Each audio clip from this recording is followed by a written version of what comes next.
Well, hi, this is J. Arthur, author of Lean Six Sigma Demystified. And in the last segment, we talked about going on a raw data diet. Well, how do you do that? And Rudyard Kipling had a couplet that I always come back to. He said, "I had 6 serving men. They taught me all I knew.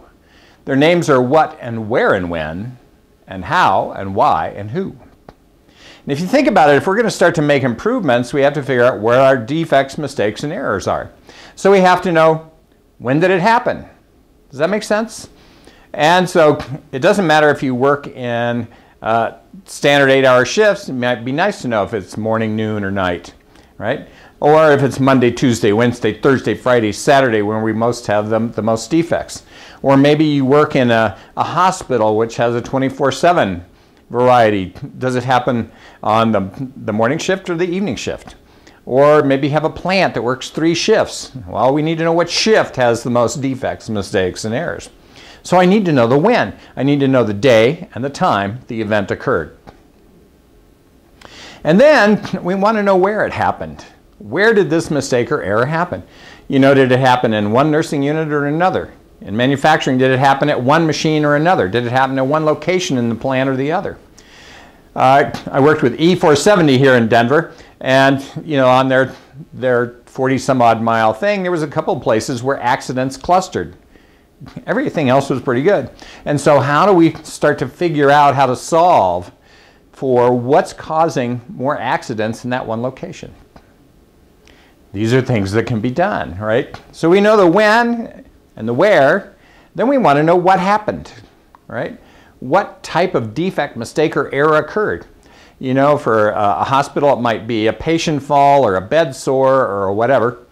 And for manufacturing, it might be a certain type of packaging defect, or there's some place where we always hit a pallet with a forklift, whatever it is, right?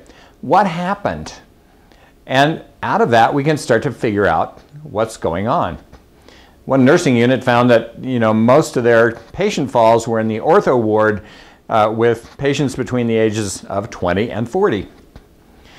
Guess what? They were all having orthopedic surgery and thought they could jump out of bed and go to the bathroom, and no, they fell.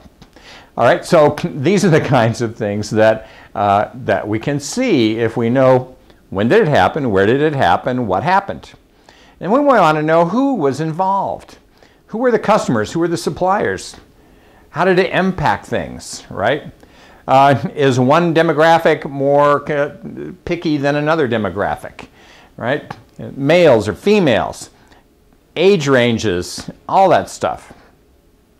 Does that make sense?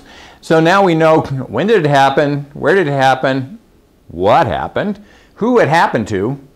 Well, then how did it happen? Was there a sequence of events? You know, maybe we know that. How much did it cost?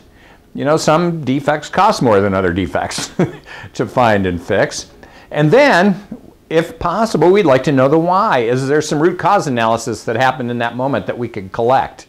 That bit of information. And as you start to build this, and obviously you see you could build this in an Excel spreadsheet, the when, the where, the what, the why, the how, the who, whatever. Does that make sense? And we could do that for each type of defect, each type of mistake. And when we do that, guess what? Then we can take that raw data, turn that into pivot tables, control charts, Pareto charts, fishbones, and start to figure out exactly what's going on. So I'm going to invite you to embrace the 6 serving men and start to really look at the detail of what's going wrong in your organization, and that'll help you pinpoint exactly what to fix and what to ignore.